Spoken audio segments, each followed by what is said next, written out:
En el Nuevo Testamento, Cristo condena constantemente a los judíos y a los fariseos, diciendo que siguen los designios del diablo.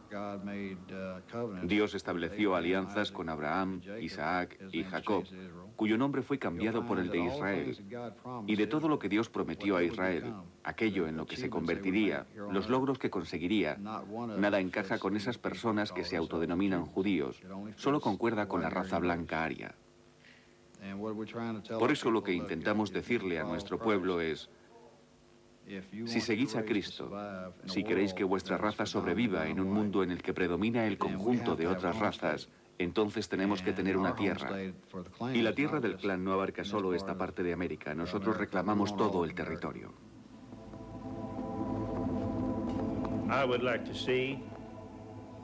Me gustaría ver cómo las riendas del gobierno vuelven a manos de los blancos.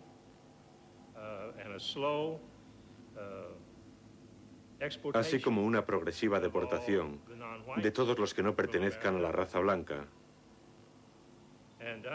Eso nos dejaría una nación de hijos de Dios con una única raza.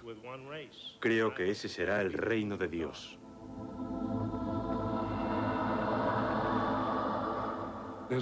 Este país tiene un largo historial que en realidad se ha dado en todo el cristianismo, a la hora de utilizar la Biblia y la doctrina cristiana para justificar una serie de pecados, entre los que se incluye la supremacía blanca.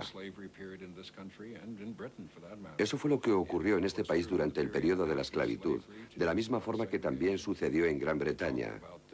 Después de la esclavitud se justificaba la segregación y hoy sigue ocurriendo. Siempre habrá gente dispuesta a leer en las Sagradas Escrituras o en cualquier otra doctrina la justificación de sus decisiones. Es una mezcla explosiva porque le confiere a estas doctrinas cargadas de odio un tipo de autoridad moral que no merecen. Todos aquellos que se vieron involucrados en el movimiento por los derechos civiles y han seguido la pista al movimiento de supremacía blanca durante los últimos 40 años, contemplan ahora con temor el modo en que los términos raza y religión parecen haberse unido. En la mente del defensor de la supremacía blanca, la guerra racial tiene que ser una guerra santa. De otro modo, carece de justificación.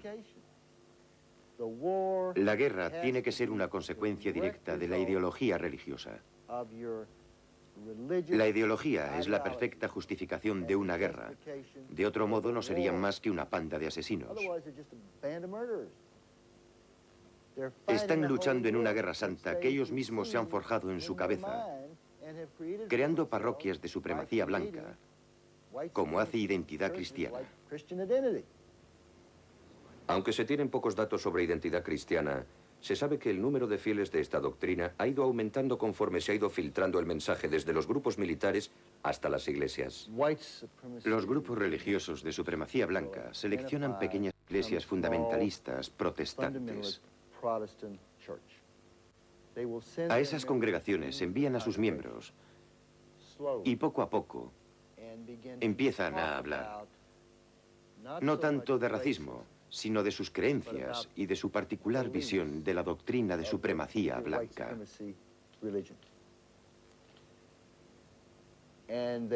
Y poco a poco van reclutando miembros de esa congregación que tal vez compartan algunas de esas creencias, hasta que logran hacerse con la mayoría dentro de la parroquia. Después solo les queda expulsar al párroco y en su lugar colocar a uno de los suyos. Y como aquellos que no comulguen con la nueva doctrina se marcharán, tendrán la parroquia para ellos solos. En América hay miles de iglesias afiliadas a Identidad Cristiana. La cifra exacta se desconoce, porque adoptan un sinfín de formas, pero las estimaciones apuntan a unas 10.000 congregaciones repartidas por todo el país. Las principales parroquias cristianas no han alzado sus voces contra este movimiento por 3 razones. Primero, porque lo desconocen. Segundo, porque tienen miedo. Y tercero, y es la razón más preocupante, porque creo que muchas de ellas comparten esa visión racista. La verdad es que el hermético mundo de Identidad Cristiana es prácticamente impenetrable. Pero las principales parroquias de América parecen no ser conscientes de la amenaza que Identidad Cristiana plantea. ¿Puede explicarme lo que dicen o hacen las principales parroquias respecto a Identidad Cristiana?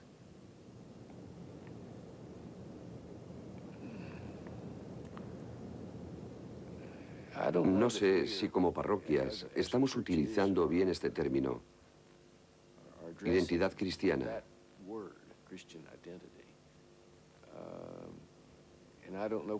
Personalmente, desconozco cuál es la situación en el Reino Unido.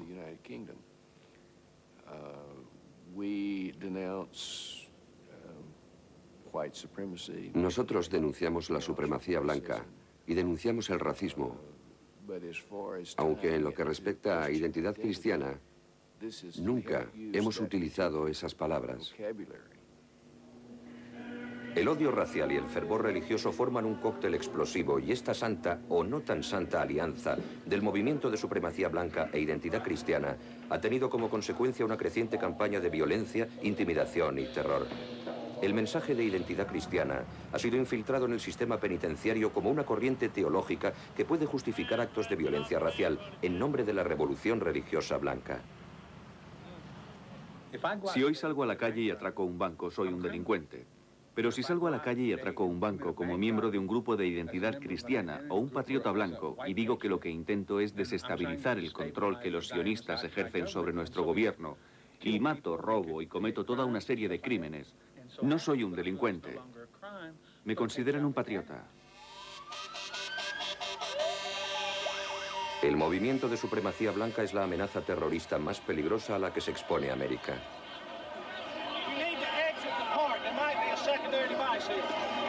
Sus violentos actos tienen como objetivo bancos, parroquias negras, locales de ambiente gay, clínicas abortivas y cadenas de televisión.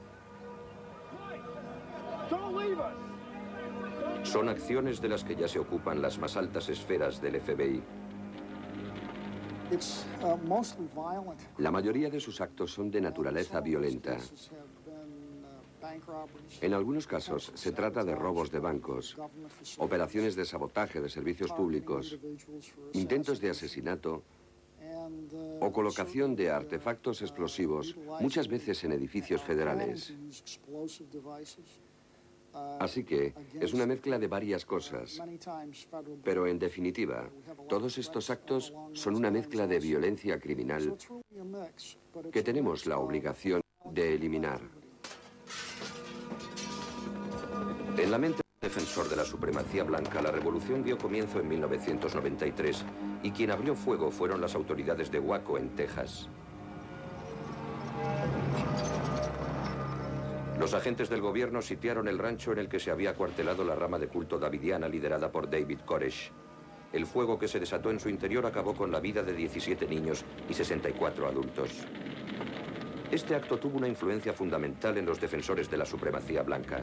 Una secta de culto separatista y poderosamente armada había sido atacada por un gobierno de tiranía. Aquello confirmaba sus peores temores. El resultado fue un dramático aumento del número de afiliados a los grupos paramilitares antigubernamentales. A muchos blancos aquel hecho les abrió los ojos. Su peor enemigo estaba sentado en un despacho de Washington, D.C., porque tenemos un gobierno que es capaz de matar a sus propios ciudadanos. Una vez que la gente se dé cuenta de que el gobierno es el enemigo, entonces podremos enfrentarnos a él, porque se supone que es el pueblo americano el que controla el gobierno, pero no es así. Hoy son organizaciones como la ATF, el FBI o la CIA las que nos controlan y lo hacen a punta de pistola.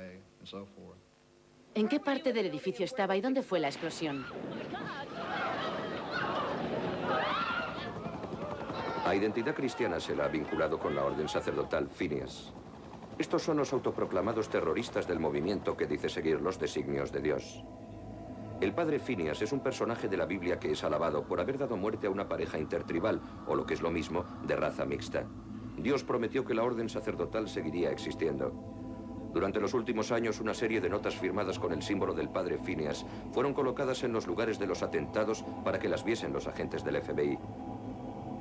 Uno de los 10 hombres más buscados del planeta, Eric Rudolph, al parecer criado en el marco de identidad cristiana y acusado de los atentados contra un bar de ambiente gay, una clínica abortiva y los Juegos Olímpicos de Atlanta personifica los ideales de cualquier padre Phineas. La orden sacerdotal Phineas es una oscura agrupación de individuos.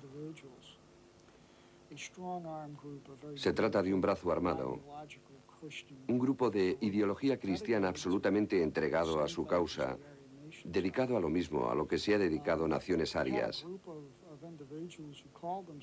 El año pasado, en Spokane, Washington, detuvimos a un grupo de individuos que se hacían llamar Padres Phineas y que habían cometido varios atracos de bancos.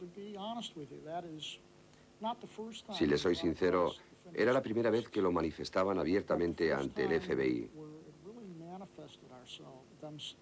Creo que se trata de un grupo de personas muy reducido, pero que defiende su causa hasta las últimas consecuencias. Los grupos de supremacía blanca, como el Ku Klux Klan, la Hermandad Aria, la Nación Aria, la Resistencia Blanca Aria o la Iglesia de la Identidad, son grupos de gente muy peligrosa que no dudará a la hora de matar. Matan a su enemigo y justifican ese tipo de violencia en base a una idea religiosa y a su filosofía política.